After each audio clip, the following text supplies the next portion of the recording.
invite you, wherever you are, whether you're at home or whatever, to kick your shoes off and put your feet up and lean back and get yourself a cup of coffee or something and just relax and join us in enjoying some very quiet and romantic and relaxed music for a couple of hours. Your call is being transferred. Yes, they called the 80s the romantic decade with a new wave of music called the romantic music, didn't they? It's Dwayne and Nobby here with you tonight for our new episode of Kaleidocast Beers. So nice to have you back in the studio again, Dwayne. Nice to be back as always, Nobby. Lovely. And as you probably saw on the blur, we are going to feature a band that if you would have blinked the eyelids in the 80s, you might have missed them. But they were a very influential band. One of the classic outfits from the 80s. Well, they had their beginnings in the late 70s, but anyway, but their chief success was achieved throughout the 80s. And the band's called Echo and the Bunnymen. And I'll tell you a little bit more about the band as we go through in a minute. But we'll just want to make you aware of some of the things that you might be able to do during the show. Yes, you can text us on 0427 Edge FM to give us your thoughts. You can post comments on our Facebook page, Kaleidocast Ears, and that is also our Twitter feed as well. So you can do that at Kaleidocast Ears and also Edge Radio, the Twitter feed there too. I'm going to tell you a little bit more about the band as we go through the next 2 hours while we're featuring Echo and the Bunnymen. And they issued their first album in 1980 called Crocodiles, and we're going to kick the show off with the opening track of the album called Going Up. Well, just listening to the opening track of their debut album, Crocodiles, you could already see the type of mood that they were setting as a band, and that they were not just a straightforward pop band trying to break into the charts, but actually played serious rock music. The band had its origin basically back in 1977 when Ian McCulloch and Julian Cope and Pete Wiley formed a band called the Crucial Three, and then they changed their name to A Shallow Madness. Then they had some disputes in the band, and Julian Cope he kicked out Ian McCulloch, and then A Shallow Madness changed their names to The Teardrop Explodes, and Ian McCulloch met up with a guitarist by the name of Will Sargent. They drafted in a bass player. His name was Les Patterson, and they formed Echo and the Bunnymen. So initially they were only a trio, and they used a drum machine to assist for the drum sound until eventually they got a real drummer into the band. And they went into the studio and immediately put their ideas, their concepts into practice, and they came up immediately. It was a classic album because Crocodiles became one of the early 80s successors of underground rock. One of the earliest classics that Echo and the Bunnymen produced, I don't know, did I mention that they were from Liverpool? No, you didn't. Oh, right, here they are. I'll just told you. So they came from Beatles territory, so maybe some of the magic had rubbed off on them. It certainly seemed to have done so if you judge by the quality of the music. And this is one of my early favourites of the band, and this number, don't know if they actually issued it as a single, but it's entitled Rescue. And that was Echo and the Bunnymen with Pictures on My Wall. And that was actually their debut single, their very first 7-inch that they released. And that was originally recorded with the drum machine. By the time the band went in to record the actual album, they drafted in a drummer by the name of Pete De Freitas, and then they issued Rescue as a lead-on single to introduce the album. So I was right that Rescue was issued as a single. I also discovered by just looking over some statistics here that that Echo and the Bunnymen have something very much in common with their most famous Liverpudlian counterparts, the Beatles, and that is that that when the album Crocodiles was released, it made number 17 in the charts. So that's not bad for a debut album, and it was critically acclaimed. And that's exactly the same chart position the Beatles acquired when they issued Please Please Me, which was their first album. So there you go. So so there's a definite Beatles connection there. And I'm going to play you now the actual title track of the album, of course entitled Crocodiles, and that became very quickly a live favourite, and their live versions of it were really stunning performances. They really did give it a great workout. But here's a studio version from the album, Echo and the Bunnymens with Crocodiles. So what do you reckon about those first few numbers from their first album, Dwayne? Yeah, really good stuff, Nobby. They're kind of overlooked a bit from the 80s, aren't they? They've got similarities to other post-punk bands of the time, like particularly Joy Division is probably the biggest one that I'm hearing in their sound there. One thing that personally always has greatly appealed to me about Echo and the Bunnymen is the actual tone of the voice of Ian McCulloch. He's only really, he's a skinny, slide-built man, but he's got this amazing deep voice, you know, and he uses it to great effect. Well, I'm sure that you will agree with me as we progress throughout the rest of the program tonight. By 1981, they went back into the studio and they worked on their second album entitled Heaven Up Here. And they introduced the album with a new single, and the single didn't do too well for them, although the album again got highly critical acclaim. The album went up to number 10, while the single A Promise just barely made it into the top 50. But here it is, Echo and the Bunnymen with A Promise. And that was Echo and the Bunnymen with a non-album track entitled Do It Clean. It's one of these numbers that you usually find on most of their best-ofs. It does represent very much their true early sound. Going back to their second album, Heaven Up Here, I'm going to play you now the opening track, which also became a live favourite early on, entitled Show of Strength. That was the actual closing track to the album of Heaven Up Here, entitled All I Want, and what a fantastic number this was. As far as Kaleidocast Beers is concerned, we concentrate always on trying to put colour into your music. Oh, very funny, Nobby. Well, actually, there's a track on the album here entitled All My Colours, but we're going to give that one a miss, and instead of that we have chosen a more specific one. A specific colour, yes, Turquoise Days. All right, so here it is, Echo and the Bunnymen with Turquoise Days. Yes, the band seemed to be going from strength to strength, and by 1982 they produced one of their all-time classics, and the album was entitled Porcupine. Ah, very nice. Porcupine Tree Connection, yes, because they're not dissimilar in some of the moods in their music that they create. That wouldn't be surprised if Stephen Wilson borrowed one or two pointers from Echo and the Bunnymen. The album actually it made it all the way up to number 2. You know, so it was really well received, and I still remember when it first came out. I must have played this album to death.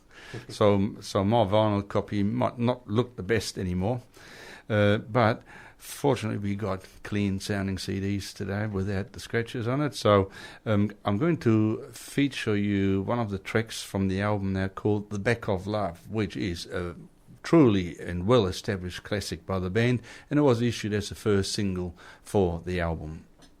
Yes, if you can hear us loud and clear, that means that you have tuned into Edge Radio 99.3 FM. And of course, you also can listen to us on the net on edgeradio.org.au.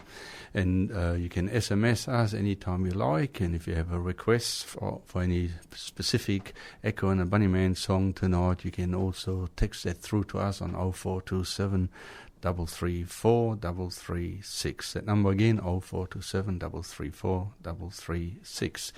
I'm going to continue with the third album called Porcupine, and I'm going to play you a track from the album now entitled My White Devil. Yes, a special tonight on Kaleidoscope Ears is Echo and the Bunnymen, one of the classic outfits from the 80s, and this particular number was lifted from the album Porcupine, and the song was entitled Clay, and it featured the soaring vocals of Ian McCulloch and also the intricate little guitar interludes by Will Sargent, which between the two of them, and also of course the bass guitarist and drummer, created a unique and wonderful sound that can still hold its own even today. We continue with Porcupine, the album, and the next number I've got lined up for you is a song entitled Heads Will Roll. Sort of reminds me a little bit on Alice in Wonderland. Heads Will Roll, with its cataclysmic Middle Age section now. It's all part of Echo and the Bunnymen and the weird and wonderful and appealing sounds that they are creating.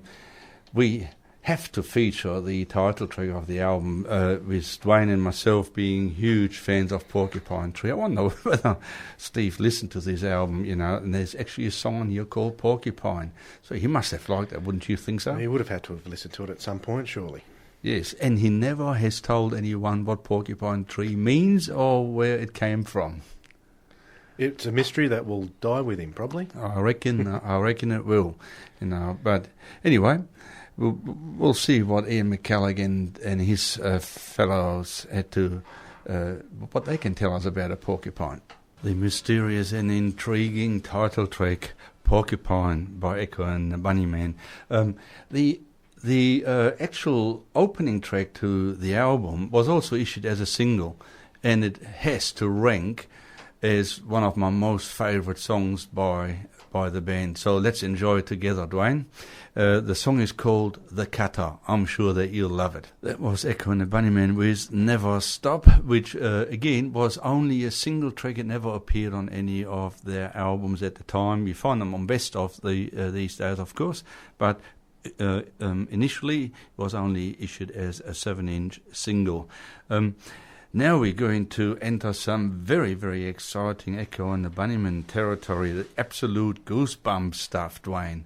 We're talking about quintessential tracks by the band. The album that they issued in 1984 was entitled Ocean Rain, and it is regarded by most fans and music lovers alike as their masterpiece, the best album that they've done. And what you've heard so far really sounded all great, but it was building up to this. And probably the best song that Echo and the Bunnymen ever did is a number called The Killing Moon, which was also issued as a single and as a 12-inch single. I should have brought my 12-inch single in because I just loved the longer version of it. But anyway, here I'll play you the normal single and album version. They're both alike. And just take the trip. You will love it. It's just one song you just don't want to end. Just the soaring vocals of Ian McCulloch and a majestic chorus melody line there. What a song, hey? It was very good, Nobby. Very good stuff, and I was enjoying watching you enjoying it. Oh, mate, a bit of trivia, though, going back a few years to when Echo and the Bunnymen started. I don't know how they came up with the name Bunnymen, but did you mention where the term echo came from? No, I didn't. You don't even know, do you? I'm about to tell you something that you don't know, perhaps. When they originally started in 77... the drums. Oh, yes, you had to... You had to get in and spoil it before I could say it, didn't you? No. You asked me. When they first started, they were a three-piece and they just had a drum machine, and it was said that the drum machine was called Echo. Yeah, echo. Yeah, all right. Now, the opening track of Ocean Rain, of course, the whole album being such an established classic these days, was also issued as a single and had quite good chart success. But you've got to keep in mind that a band like Echo and the Bunnymen, while they issued a number of singles, they never were really a single band. They never really cracked the big time, although they did with Killing Moon. I think that went up into the top 10 even. But it's the albums as a whole that really seem to weave the magic and seem to display what the band is all about. So here's Echo and the Bunnymen with Silver. And that was another song that was issued as a single from the album entitled Seven Seas. And we're going to continue our amazing trip with Echo and the Bunnymen and their masterpiece, Ocean Rain. And the next number has got a very intriguing title, Nocturnal Me. That was the closing track to the masterpiece by Echo and the Bunnymen, Ocean Rain, and the song, of course, entitled Ocean Rain, and featuring again the majestic voice of Ian McCulloch there. That just about brings us near the end of today's show. We've still got one classic for you lined up, but before we're going to finish off, we just wanted to let you know that both Dwayne and myself won't be able to come in next week. Dwayne will be off to Canberra. Yes, I am heading to Canberra for the week just to catch up with some family, so got to do that from time to time, Nobby. I did want to mention one last thing about Echo and the Bunnymen. I'm not sure if it was after this album or there was one more, because around 86, 87, the drummer, Pete de Freitas, was killed in a car accident. Oh, was he? Yes. Well, what happened with Pete de Freitas was he actually left after this album, after Ocean Rain, and then Echo and the Bunnymen went into the studio and they recorded another album about 1987, and it was just a self-titled album, Echo and the Bunnymen. That was the title of the album, and then Pete de Freitas came back to rejoin the band, and they wiped all the old recordings with the replacement drummer and just re-recorded the whole album. And then it was very shortly after that he died. Oh. Yeah, he was only 27. Didn't know that. Yeah. So just a quick word for Pete on the drums, because the rhythm section of Echo and the Bunnymen was such an important element of their music, which made them so distinct. Yeah, well, he certainly contributed in a large way towards the band there. So as far as what will happen the week after, we're going to advertise it on the Edge Radio website. So just drop in and just check it out. And yeah, so if you want to go back over some of the tracks that you heard tonight, we've got our interactive playlist that's up live and ready for you to have a look at now, with info, images and videos of all the tracks. So if you go to edgeradio.org.au, scroll over the program tab, look us up on the program grid, it will take you to our playlist page. So all the info is there, and we encourage you to check it out. It's a fantastic new feature. Yes, so to finish tonight's special on Echo and the Bunnymen, it's a band that was long overdue to be featured here on Kaleidoscope Ears, and we hope they brought as much colour to your music tonight as they certainly did to us. And they issued a single in 1985 that was, again, only issued as a single, but then also crept onto sort of a best-of album called Echo and the Bunnymen with Songs to Learn and Sing. And so they tucked the song towards the end of there, and the song is entitled Bring On the Dancing Horses. So with that note, we'll like to say goodbye, and we'll hope to catch you in a fortnight. Catch you then.